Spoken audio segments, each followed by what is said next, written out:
doing, everybody? It is your guy, Tazz the Angel, back with more car talk, good conversation you can ride to.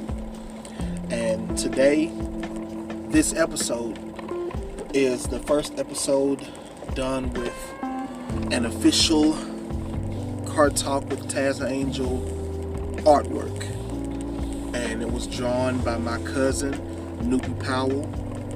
That's N-O-O-P-Y, Powell, P-O-W-E-L-L. He's on Facebook as well as Instagram. If you guys want to get artwork from him, he is amazing. He literally made this artwork in less than one day. He made the cover in less than one day, honestly. And he painted it, not just drew it with pencils and colored it with crayons. He painted the covering. So he drew it, painted it, all in less than 24 hours. He's amazing. He's been drawing, man, I'd probably be lying if I say since 8. He was probably drawing like 5 or 6, to be completely honest. Because I know at 8 years old, if I'm not mistaken, he drew a portrait of Spawn. Was about a 3-foot canvas. I don't know exact metrics because I'm not an artist. I'm not a painter. I'm an artist of sorts, but not with actual like paintings and drawings and stuff. I'm not that kind of artist. But he is amazing, guys. Hit him up if y'all need drawings done, cover art, anything. He is, it's like I said, he's amazing. Now, don't expect everything in less than 24 hours because I did get the homie / best friend / cousin time frame, but he is diligent. When he starts, he does not stop until he's finished. He's a perfectionist. He wants it to be done the best. I asked him to draw a Tazz with a halo, so it would be Tazz Angel, and just a vehicle. He said, okay, what car do you drive? And I told him, I just drive this is a 2001 Ford Expedition, man. It's nothing special. And he drew the exact car that I drive. Like I said, he got all of it done, man, and I love it. I love it. So that's my first shout out. Also, I want to thank everyone for donations, for your contribution, your views, your listens, your likes, your comments, your shares. People who have it to where they get notified when I do my podcast. That's still crazy to me that someone would be waiting to hear what I have to say. I'm not gonna say it's crazy, but it is humbling. I'll say that it's very humbling. On a more serious note, before I get into the episode, I do want to say rest in peace to Corinda Brown, someone that I had gone to school with, and we weren't overly close, but we always were cordial and friendly with each other, and we had our own type of relationship. You know those those people that it's always good with, and y'all may say something to each other once every month or so, or every few months, but whenever y'all speak to each other, the energy is always the same. It's always we're good, mutual love and respect for each other. That's how I was with her. I went to school with her older sister, who was a few years older than me, and she and I have always been friends, and I graduated with her brother, one of her brothers actually. So I want to say rest in peace to Corinda Brown, and my love and condolences to the Brown family. I've already reached out to you, several of you, and let you know that I'm here whenever. I want to do that on here as well. If y'all ever need to talk, I'm here to listen. Hashtag Forever Coco. So, today's episode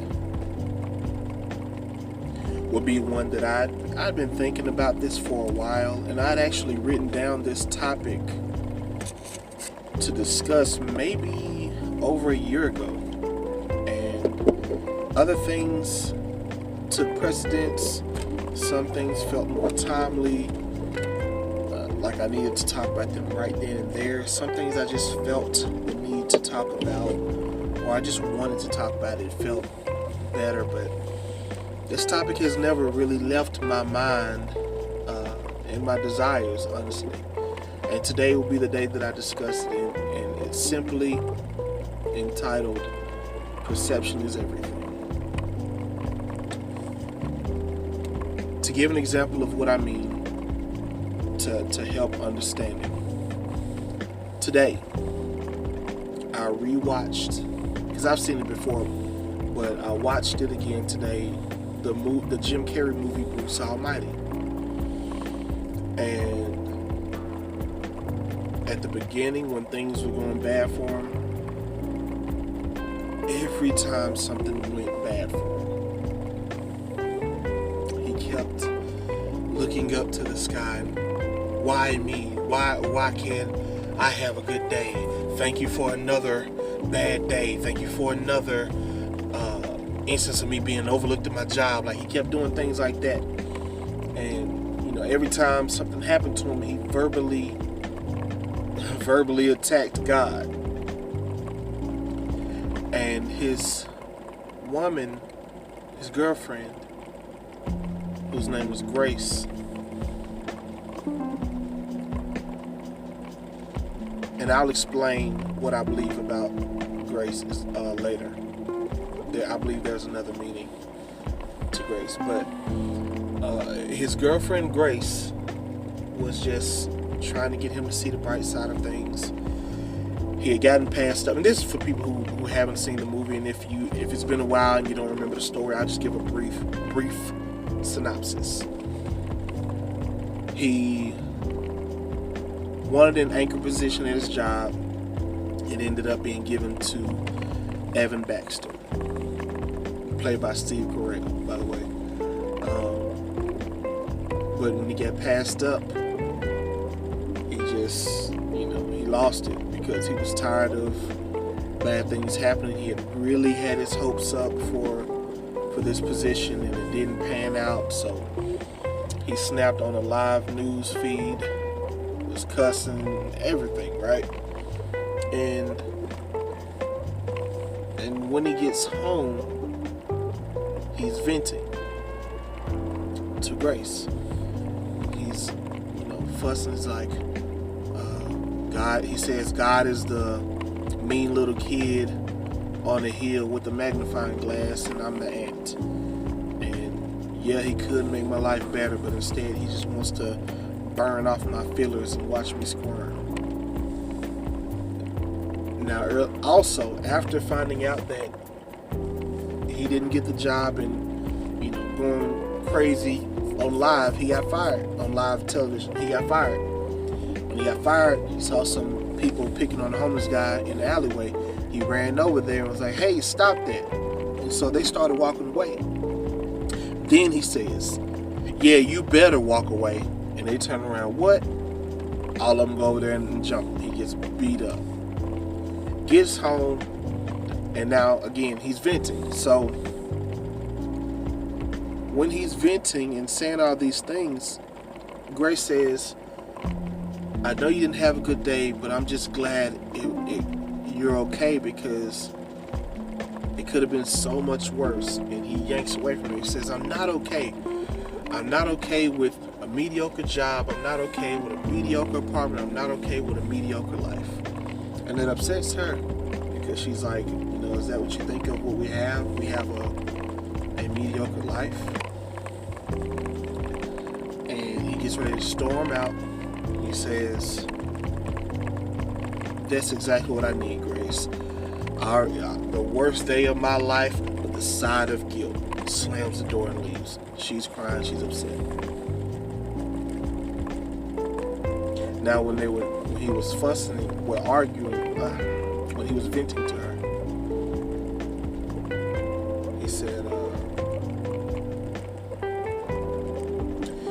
he said he was a victim. She was like, why are you blaming everything on God? He's like, I'm a victim. And that's the mindset I want to address. Many of us have things that go on in our lives, and instead of,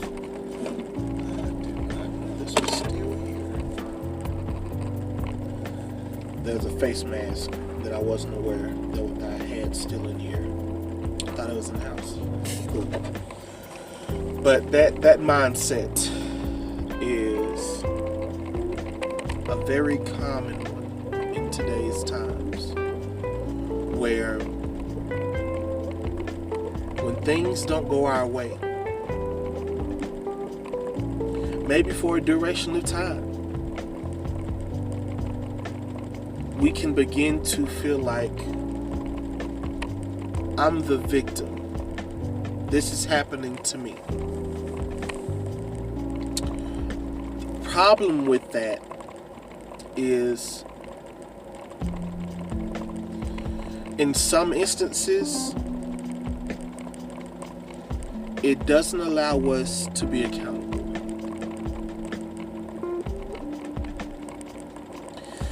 Bruce was upset that he got fired, but he cursed out the entire news station, cursed in front of an elderly woman who was, I think, in her 80s, maybe 90s at that time. Went completely off script, insulted the Evan who got the anchor job. Instead of him, he insulted him on live television. All of these things. But when he got fired, he said, I'm a victim.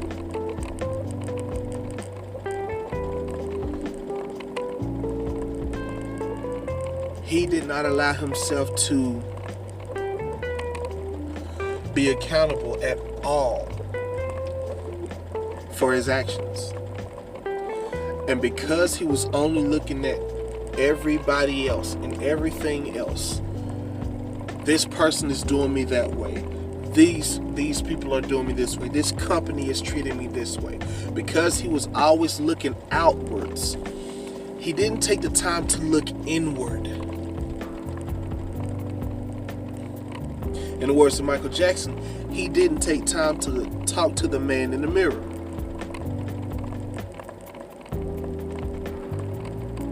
Because he was so focused on how everyone else is treating me, he didn't take time to see if his behavior warranted some of the treating. Some of the treatment is the better way of saying it.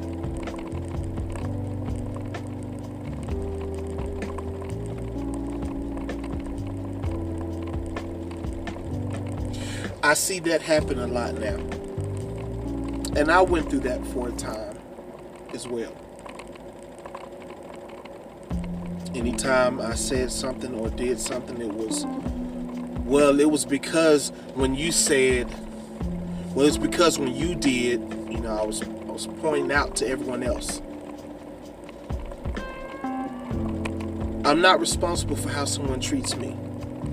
I am responsible for how I respond to their treatment. So if I retaliate, if I become vindictive, if I go out seeking revenge because I don't like what this person said to me, I don't like what this person did to me, it is now on me, because I am now reacting to whoever did. And at that point, I have to be held accountable for whatever I do next.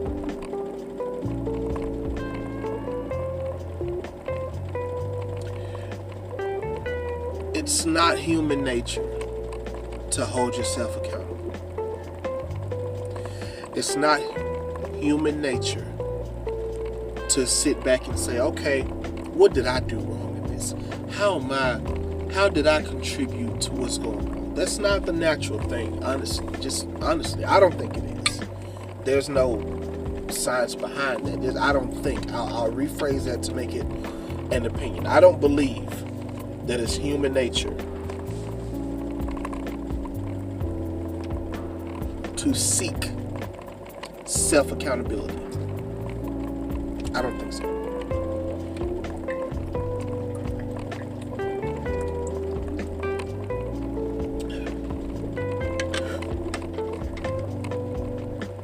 And that's based on a lot of different things. That's based on my personal experience on this planet for the short 30 years that I've been here. That's based on the people that I've observed through the years, personally and indirectly. That's the word I was looking. Directly and indirectly. And from studying. For those who may not know, I went to college for psychology. I haven't graduated yet.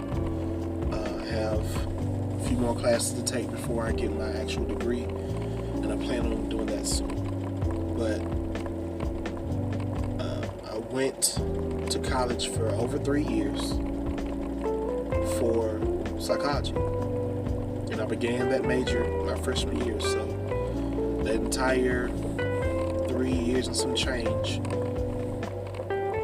I studied psychology, human psychology, behavioral psychology. One of my favorite classes was called Theories of Motivation. And the entirety of that class was finding out not just what someone did, but why they did it. What motivated you to get there? What motivated you to do that? And forever, that would be one of my favorite classes. Also, one of my other favorite classes was called Logic. I got the easiest A's that I've ever gotten. Besides acting class,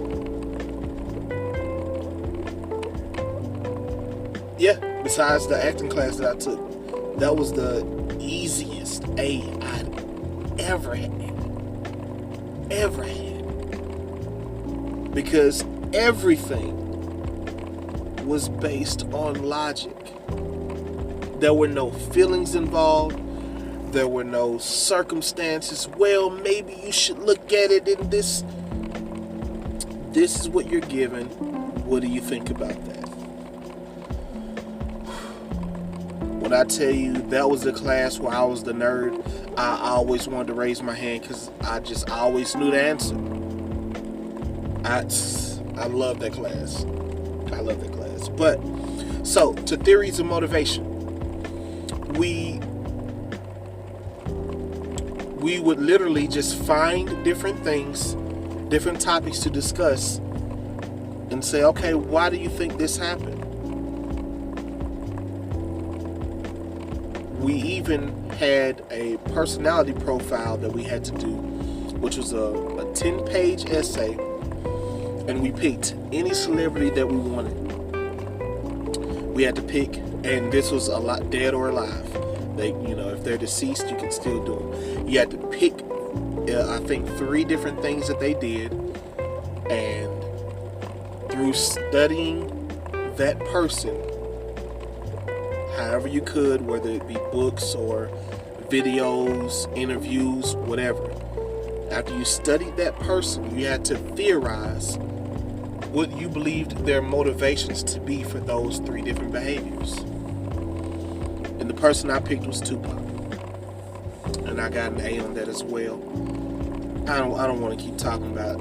I feel like I'm bragging now. I don't like doing that, but that has always been something important to me, which is why I did well in that class, because the why, not just the what, the why has always been important to me. At least once I got to an age where I could understand that we do what's because of whys. The first person that I started giving counseling to, I did that when I was like 14 or 15 years old, because I was raised with respect, so I've always been a good listener, and I've always also been careful with my words. Even as a little kid, I remember being in grade school and a teacher honestly said something incorrectly. And I raised my hand and I said, I'm not trying to be rude, but this is how you say it. And I was probably 3rd or 4th grade at the time. But I learned at an early age that I had to give disclaimers. I learned at an early age that I have to explain what I say a little bit more than the average person because of how I say it. Because when I was young, I would say things in a sincere way, and I would get a reaction as if I was being disrespectful. And not only disrespectful, but purposely disrespectful. And I just wasn't. I'm not the type of person to just try to be disrespectful. But so because of that, I had to be really good with disclaimers, because of not only what I said, but the perception of why she's saying that. That was an issue, which brings me back to the topic, perception.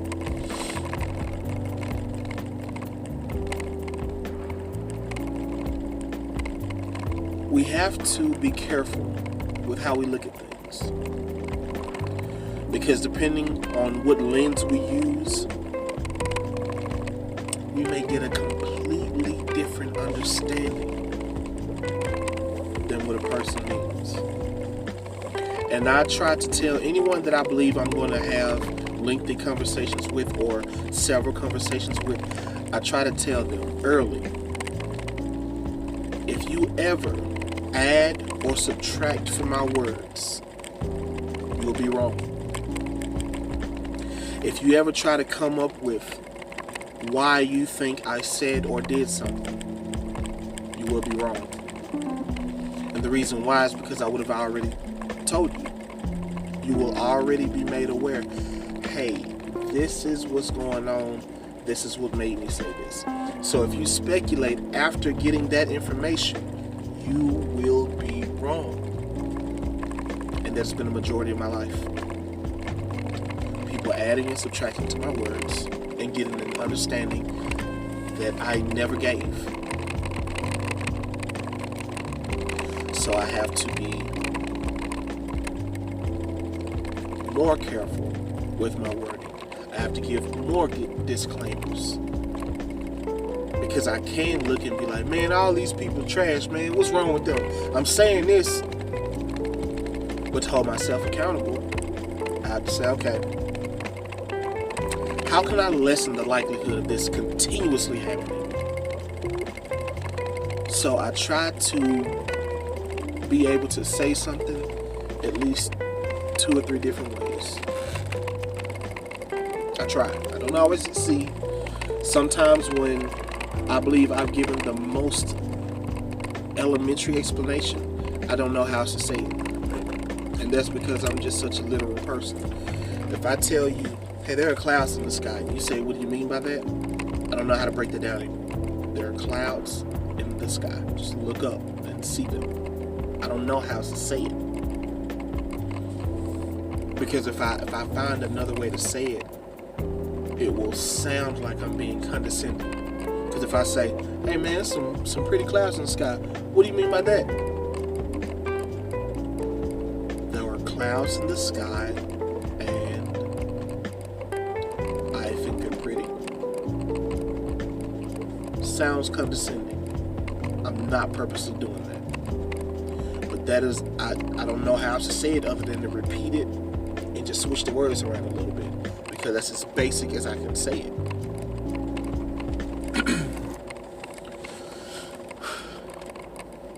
So, back to Bruce Almighty for a little second. And this is what I mean when I say I believe that there is something about that grace.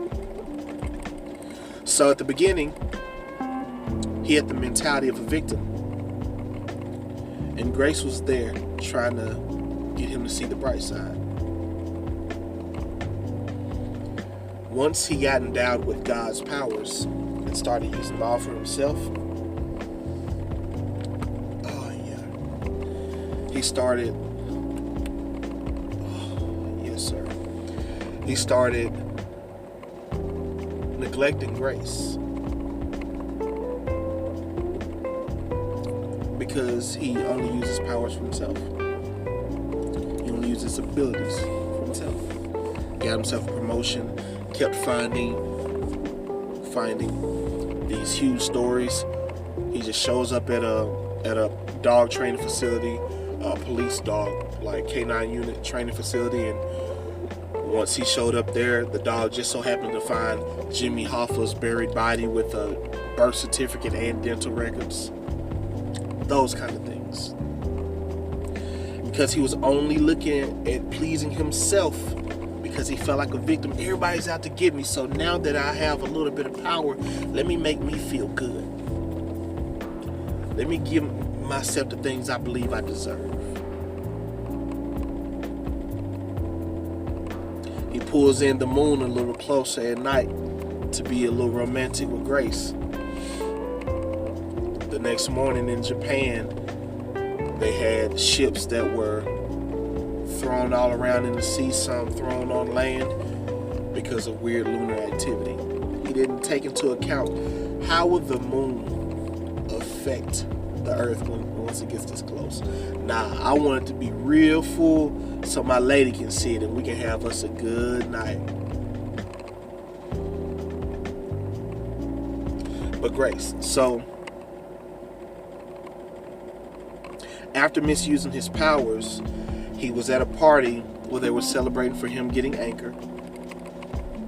And then this lady comes in there, starts flirting with him after he has that argument with Grace, and she kisses him.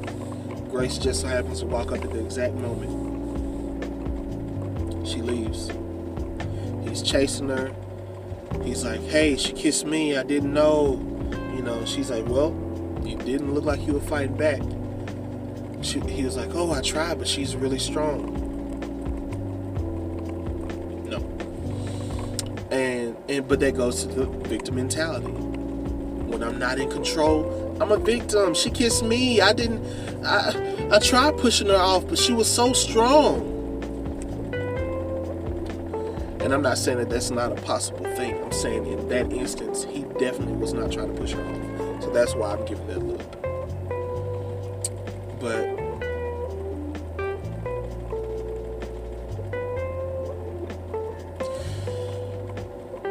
she leaves, moves out, and he's just sending all these signs. Grace, come back. Forgive me. I love you. And I just think it's funny.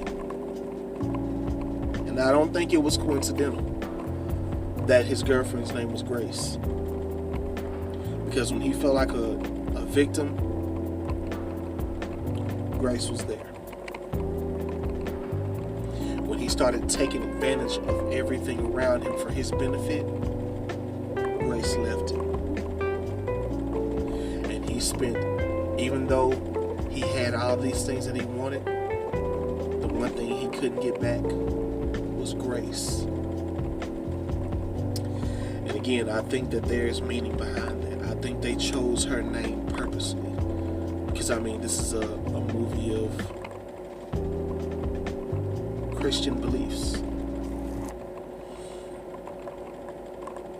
Because he, meets God, talks about God the whole time, and becomes God, and realizes, I can't handle this. It's for you. It's too much for me, God. Your will be done. So I believe that they purposely chose the name Grace to show how we are.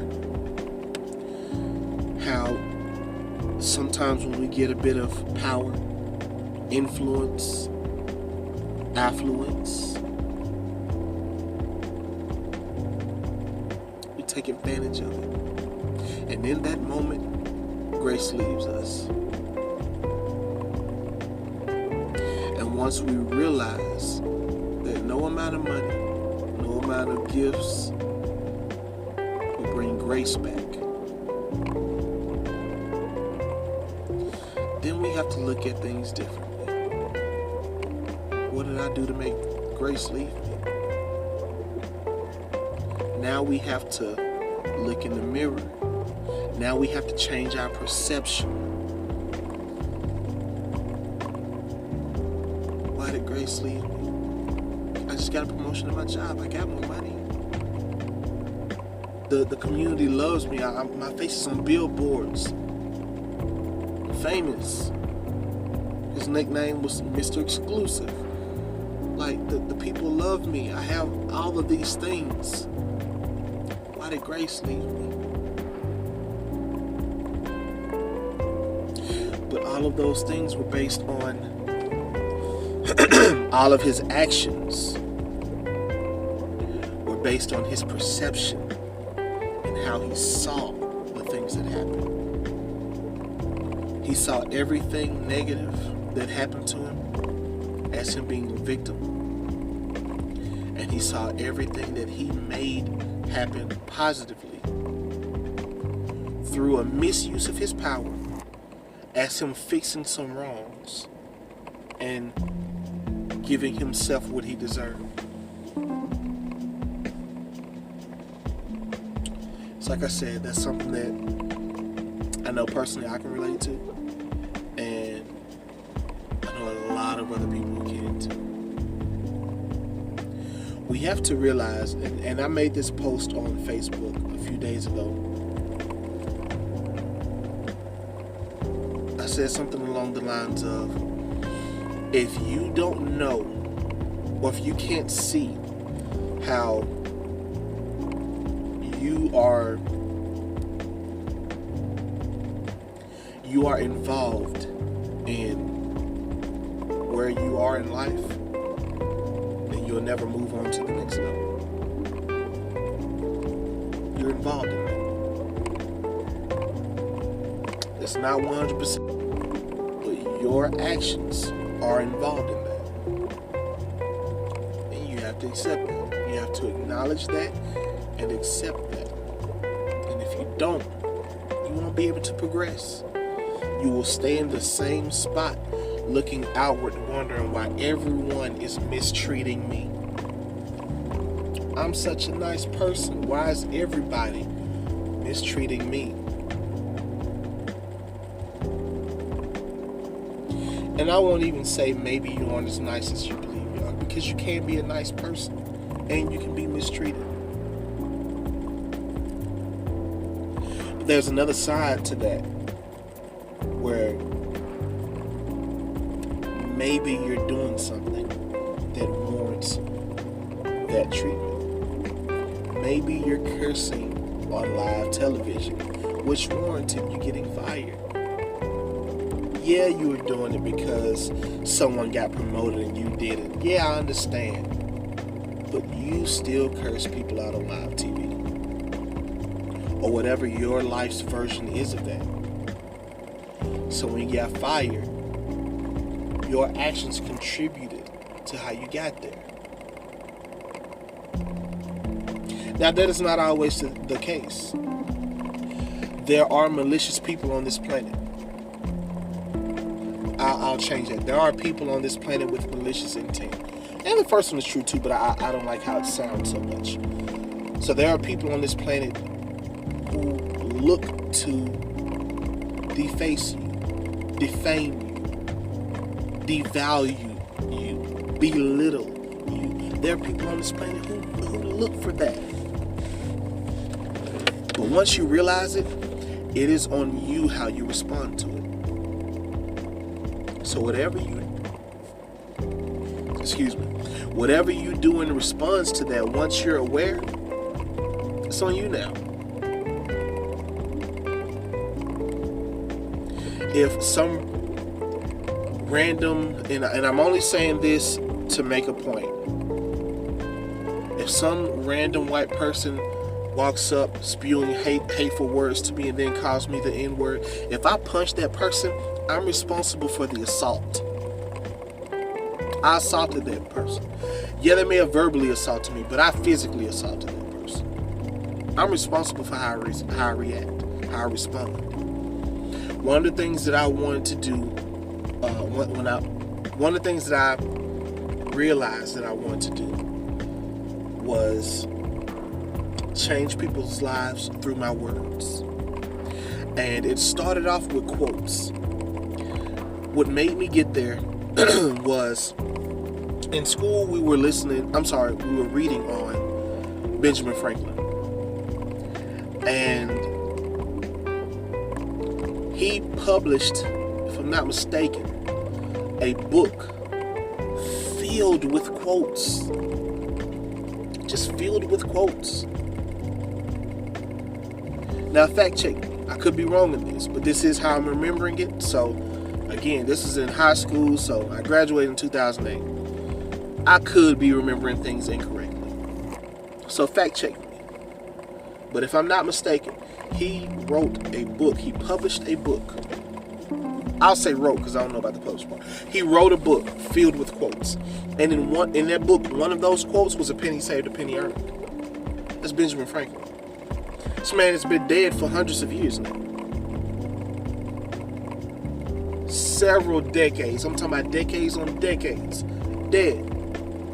But you still hear the words, "A penny saved is a penny earned," to this day. To this day! Shout out to Deion Wilder. But you still hear the phrase, "A penny saved is a penny earned." And when I saw that, I thought, I want to do something like that. And even this is a movie, but even in the movie Troy, Achilles always stood out to me because he didn't fight just to fight. And he didn't fight to prove that he was better than the people he was fighting against. He was fighting against. He was fighting because he just wanted to be remembered. He wanted to be remembered. That always stuck out to me. So I started writing quotes. And I still have some of them now. But I remember one of my very first quotes that I wrote down. I had a folder called quotables or quotes, something like that.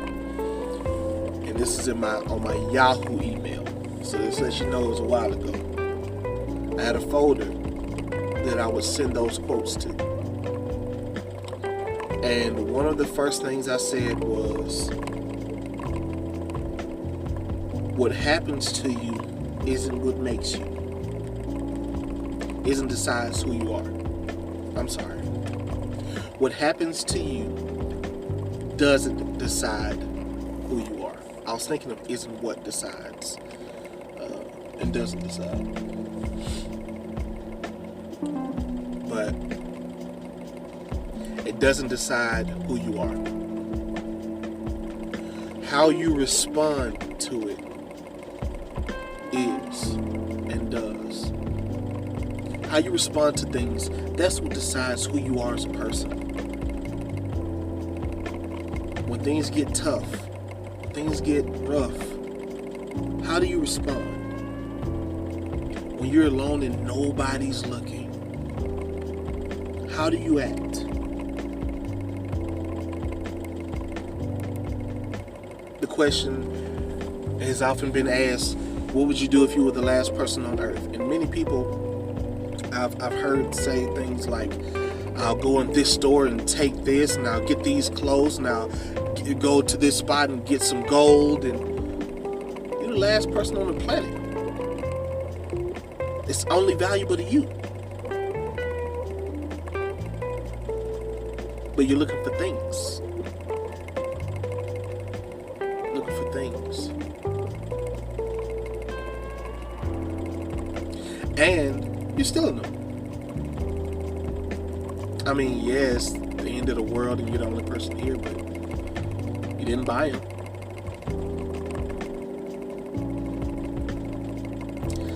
So, what will you do when no one's around? How do you behave when nobody's around?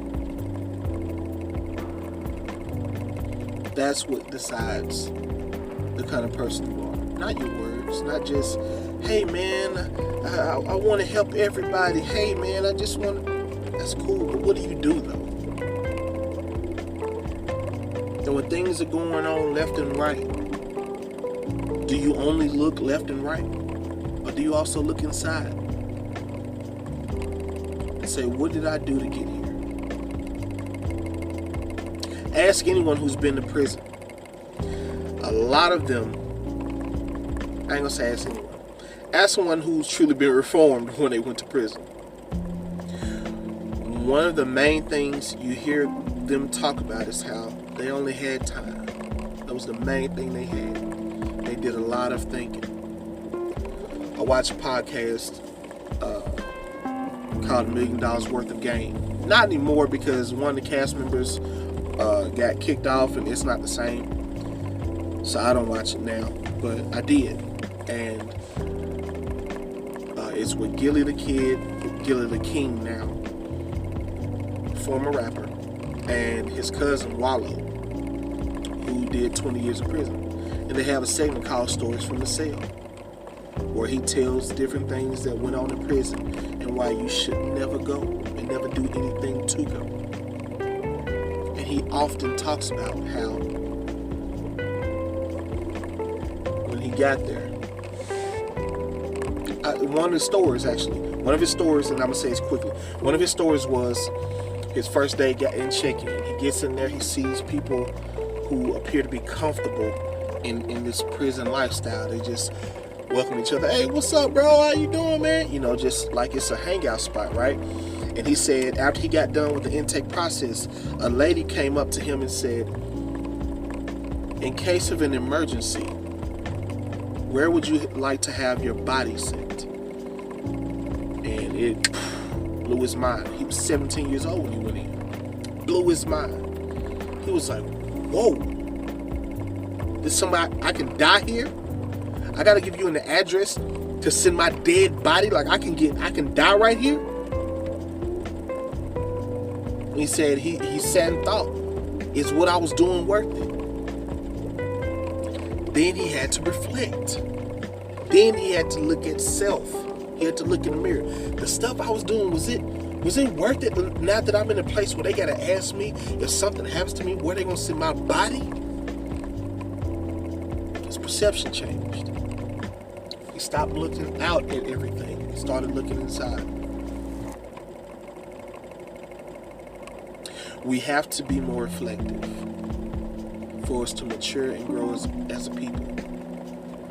And it's not easy. It's not easy seeing someone do something to you that you don't like, or say something to you and you don't like, and in your recollection of the event, thinking, what did I do to get myself in that position?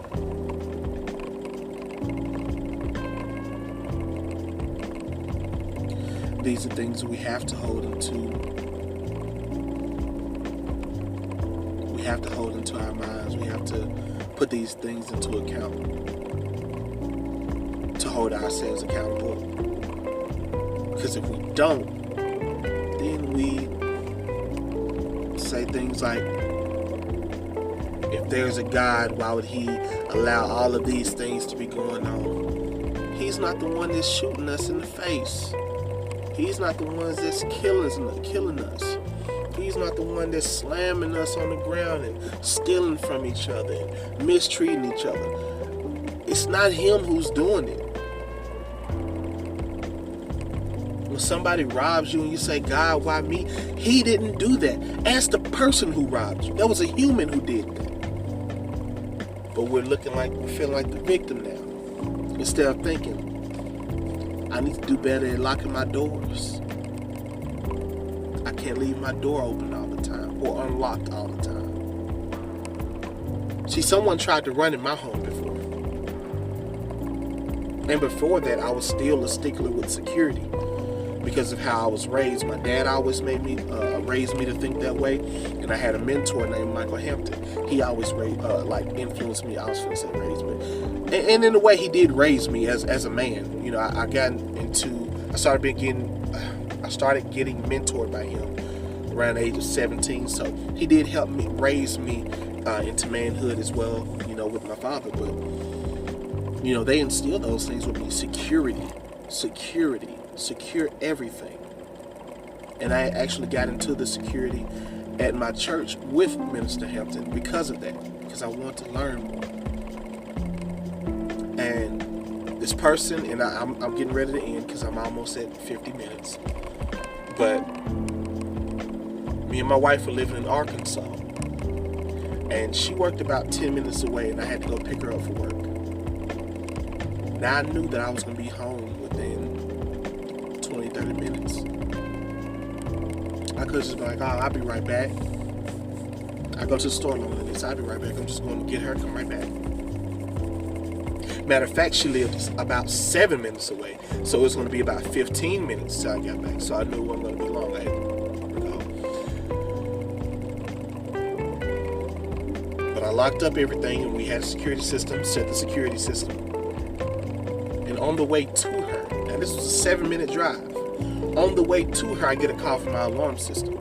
My alarm company. They're like, hey, your alarm's going off, you didn't turn it off, is everything okay? And I said, well, I'm not at home, so I don't believe everything is. They said, okay, good, we've already sent the police there, you know, so they should be arriving shortly. And I said, thank you. So I picked my wife up, we head to the house, and we see a big footprint where someone tried to kick the door in. Now, if I would have been like, oh, I'll be back in 15 minutes, I don't have to lock the door, I could have come back to an empty house. Or one that had been completely ransacked, where things are just laying all over the place. Flipped over, damaged. But because they heard that alarm go off, they tried to see if it was unlocked. Once they saw it was locked, they tried to kick the door in. And it jarred the alarm, the sensor, to where and it set that alarm off. And they left. If I didn't set the alarm, and if I didn't lock the door, even if I would have set the alarm and not locked the door, they could have at least got in there. Oh shoot, the alarm's going off. We'll just grab these few things real quick. Could have got a few things and then left. But because I was like, you know what? I'm gonna lock it up anyway. Yeah, I'll be right back, but I'm gonna lock it up anyway. They couldn't get in,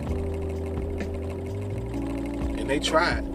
Kicked the door so hard it cracked the frame. They had to repair the frame. That's because someone was watching. They were looking for an opportunity to get in. There are people on this planet with malicious intent. So with me knowing this, how do I prepare? How do I make sure they don't do anything? Even though they're looking for an opportunity, how do I make sure they don't get one? It's not my fault that person wanted to get kicked down my doggone door. It's not that my fault that person was casing the spot, paying attention to me, seeing when I was leaving and when I should get back. That's not my fault. So if they would have gotten in, it would have been, why didn't I lock the door, man? Why didn't I set the alarm system?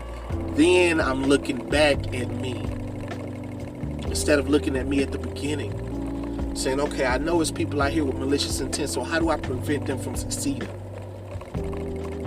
By looking at self early, by looking at self first. I don't have to look back like, oh man, if I would have, some told me to, I should have. I don't have to do that now. So, in closing, when we're out here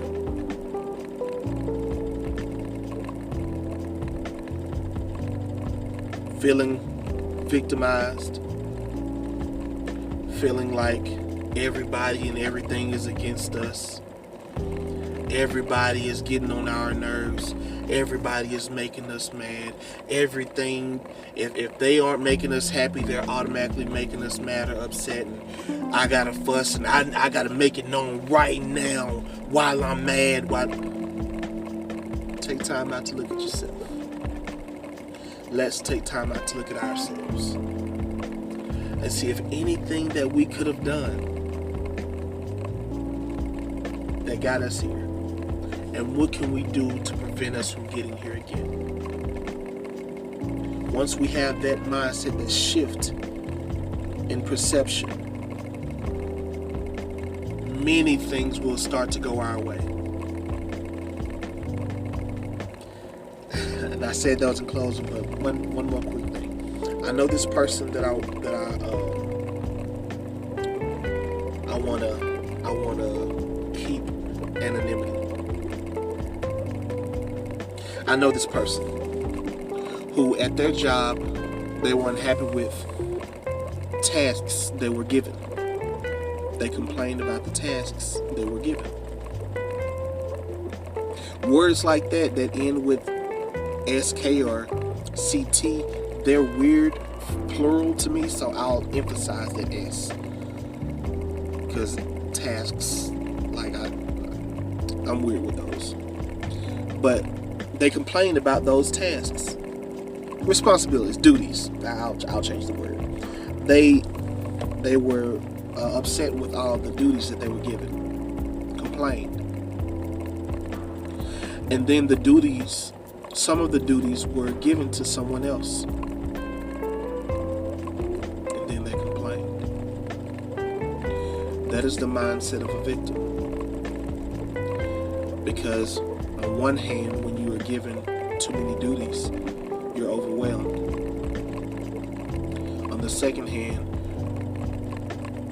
when they remove some of your duties, oh, do you think that I'm not good enough? You think that other person's better than me? That's the mindset of a person who is a perpetual victim. Don't be a perpetual victim. Look inside. Find out how you got to where you got to, why you got there, and how to prevent yourself from getting there again. Please do that. Because we can't move forward if we don't. If we don't do these things, if we don't find out how to better our circumstances, how to better where we are, and all of these things, then we won't have better circumstances. They will always be the same. Because we're not looking at the person who can really change it, which is us. So, thank you all for listening, tuning in, for liking, sharing, commenting, donating. By the way, for the donations, my Cash App is $Tazz the Angel, TazzDaangel, and my PayPal is the same, paypal.com/TazzAngel. I appreciate you all for the donations that I've gotten already, because as you all know, I'm trying to make my podcast my business so I can then make it my career. And we're making strides to get to that point. This is Tazz the Angel. This has been Car Talk. Good conversation you can ride to. I love you all. Have a good night.